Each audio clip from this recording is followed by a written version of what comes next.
Sir, Telangana రాజకీయ వర్గాల్లో ముఖ్యమంత్రి రేవంత్ రెడ్డి గారిని ఆ సీట్ నుంచి తప్పిస్తారనే వార్తలు వస్తూ ఉన్నాయి.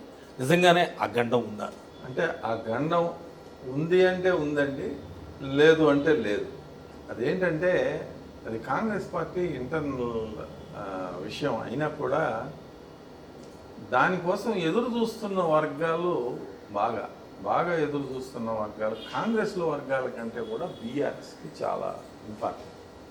బారాస రేవంత్ రెడ్డి గారు పదవీ గండాన్ని ఉంటే లబ్ధి పొందేది బీఆర్ఎస్. ఇమీడియట్గా ఒక గ్లో వచ్చేస్తుంది ఆ పార్టీ. ఎందుకంటే దాదాపు 10 మంది శాసనసభ్యుల్ని కోల్పోయింది రేవంత్ రెడ్డి గారి ఆపరేషన్ ఆకర్ష్ వల్ల. ఇప్పుడు ఒక శాసనసభ్యులుగా ఇంకా కోల్పోతుందే కానీ బారాస మరింత వాళ్ళకి వచ్చి చేరేది ఏం లేదు. అదే 64 మంది శాసనసభ్యులే ఉన్న కాంగ్రెస్ పార్టీ నుంచి ఒక 4 తీసుకుంటే ఆటోమేటిక్గా బీఆర్ఎస్ వచ్చేసి మెజారిటీలోకి వచ్చేస్తుంది. ఎక్స్టర్నల్ సపోర్ట్ బీజేపీ ఇస్తుంది, ఇంటర్నల్ సపోర్ట్ ఎంఐఎం ఇస్తుంది. ఒక్కసారి అధికారంలోకి వస్తే వీళ్ళు కాంగ్రెస్ పార్టీనే కమలించి వేయగలిగే శక్తి చంద్రశేఖరరావు గారికి. ఆ అవకాశం మిస్ అయిపోయింది ఆల్రెడీ. రేవంత్ రెడ్డి గారు వీళ్ళు మిస్యూజ్ చేసుకున్నారు, ఓపెన్ చేశారు సీక్రెట్ని. కేటీఆర్ గారు వీళ్ళంతా ఈ ప్రభుత్వం ఉండదు, 4 నెలల్లో పడిపోతుంది, అది ఇది అని చెప్పి భయపెట్టడం, చాలాసార్లు వ్యాఖ్యలు చేయటం వలన రేవంత్ రెడ్డి గారు ముందు జాగ్రత్తగా ఒక 10 మందిని రిజర్వ్లో పెట్టుకున్నారు. వాళ్ళని తీశారు. అయితే అంతర్గతంగా కాంగ్రెస్ పార్టీలో ముఖ్యమంత్రిని మార్చటము అనేది డెఫినెట్గా ఉందండి. ఈ మధ్యకాలంలో రాహుల్ గాంధీ గారి నాయకత్వంలో జరగలేదు, కానీ గతంలో కాంగ్రెస్ ముఖ్యమంత్రులను మార్చటం అనేది సర్వసాధారణమైన విషయం. ఇక తెలంగాణ కాంగ్రెస్లో ముఖ్యమంత్రి పదవిని ఆశించే వ్యక్తులు అనేక మంది ఉన్నారు. పొంగులేటి శ్రీనివాసరెడ్డి గారు కానీ, మరి ఉత్తమ్ కుమార్ రెడ్డి గారు, కోమటిరెడ్డి సోదరులు, ఇక తెలంగాణలో చాలామంది ఎవరికి వాళ్ళే, శ్రీధర్ బాబు ఎవరికి వాళ్ళే నేను ముఖ్యమంత్రి పదవికి అభ్యర్థిని అని, జగ్గారెడ్డి గారు ఆయన కూడా నేను ముఖ్యమంత్రి పదవికి అభ్యర్థిని అనేది. మీరు విహెచ్ హనుమంతరావు గారిని కదిలించండి, నాకంటే ఎక్కువ అర్హత ఉన్న వాళ్ళు ఎవరు లేరని అని చెప్తాను. అంటే బలహీన వర్గాల కోటాల మాకివ్వండి అని, ఎస్సీ ఎస్టీ కోటాల మాకివ్వండి అని చెప్పి అడిగే నాయకులు చాలామంది, ఉమెన్స్ కోటాలో ఇవ్వమని చెప్పి పేర్లు రాయించుకునే వాళ్ళు ఇలా చాలామంది. అయితే ఇందులో ప్రజాకర్షణ కలిగిన నాయకులు ఎవరన్నా ఉన్నారు అని అంటే వాళ్ళు ఎవరు లేరండి. ఆర్థిక బలం ఉండొచ్చు, మీకు కొద్దిగా అంగబలం ఉండొచ్చు స్థానికంగా, కానీ ప్రజాకర్షణ కలిగిన నేతగా రేవంత్ రెడ్డి గారు ఎమర్జ్ అయ్యారని చెప్పాలి కాంగ్రెస్ పార్టీలో. మరి vote getting leader Revanth Reddy గారు. అయితే విధానపరమైన నిర్ణయాల్లో ఏమన్నా లోపాలు ఉంటే విమర్శలు వస్తాయి. అంటే మేనిఫెస్టో ఆయన దగ్గర ఏమి అల్లావుద్దీన్ అద్భుత దీపం లేదు కదా. ఇవ్వాలి హామీలు ఇచ్చారు అధికారంలోకి రావడానికి, ఆయన అమలు అందరికీ తెలుసు కదా. బట్టి విక్రమార్క గారే కదా డబ్బులు ఇచ్చేది, ఉప ముఖ్యమంత్రి, ఆయనకి తెలుసు కదా ప్రభుత్వానికి డబ్బు ఎక్కడి నుంచి వస్తుంది, ఎలా ఖర్చు పెడుతున్నాము అని. మీరే చూసుకోండి, మంత్రివర్గంలో పూర్తి స్వేచ్ఛ ఇచ్చాడు అందరికీ. ఎవరికంటే అది డబ్బులుంటే తీసుకోండి, ఆయన మినిస్టర్ ఉన్నాడు, ఫైనాన్స్ మినిస్టర్, ఆయన దగ్గరికి వెళ్ళి మీరు ఉంటే తీసుకోండి అనే చెప్తున్నాడు. It's open secret income out going. కాబట్టి రేవంత్ రెడ్డి గారు ఏంటంటే ఒక సేఫ్ గేమ్ కాంగ్రెస్ పార్టీలో ప్లే చేస్తూ ఉన్నారు. ప్లే చేస్తూ బారాసాని తమ ఆపోనెంట్స్ని వీక్ చేయటంకి ఆయన బారాసాని మనం ఫినిష్ చేస్తే బీజేపీని ముఖాముఖి ఎదుర్కోవచ్చు. అప్పుడు ఎంఐఎం కొద్దిగా తోడుగా ఉంటే డెఫినెట్గా మరొకసారి అధికారంలోకి రావచ్చు అనేది రేవంత్ రెడ్డి గారి ప్లాన్. మరి ఆ ప్లాన్ సక్సెస్ అవ్వాలి అని అంటే 5 ఏళ్ళు నెగిటివ్ ఇమేజ్ లేకుండా ముందుకు వెళ్ళాలి. పాజిటివ్ ఇమేజ్ కోసం హైడ్రా అని ఒక సంస్థని తీసుకొచ్చారు. అందుకు మంచి వ్యక్తిని దానికి అధికారిగా రంగనాథ్ గారిని పెట్టుకోవడం జరిగింది. ఆయన కూడా సక్రమంగానే ఆయన వచ్చిన డ్యూటీ నిజాయితీతో ఆయన కూడా చేయటం జరుగుతూ ఉంది. అయితే అక్కడ పాజిటివ్ మైలేజ్ వస్తుందా, నెగిటివ్ మైలేజ్ వస్తుందా అనేది వేచి చూడాలి.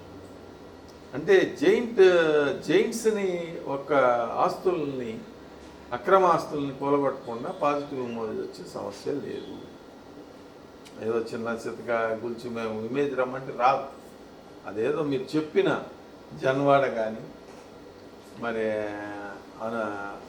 వివిధ చెప్పారు, మల్లారెడ్డి గారి కాలేజీలో ఉన్నారు, ఓవైసీ గారిని, మల్లారెడ్డి అల్లుడు కాలేజీ, ఇట్లా అవి చేయగలిగితేనే మీకు మైలేజ్ వస్తుంది. అది వేచి చూడాలి.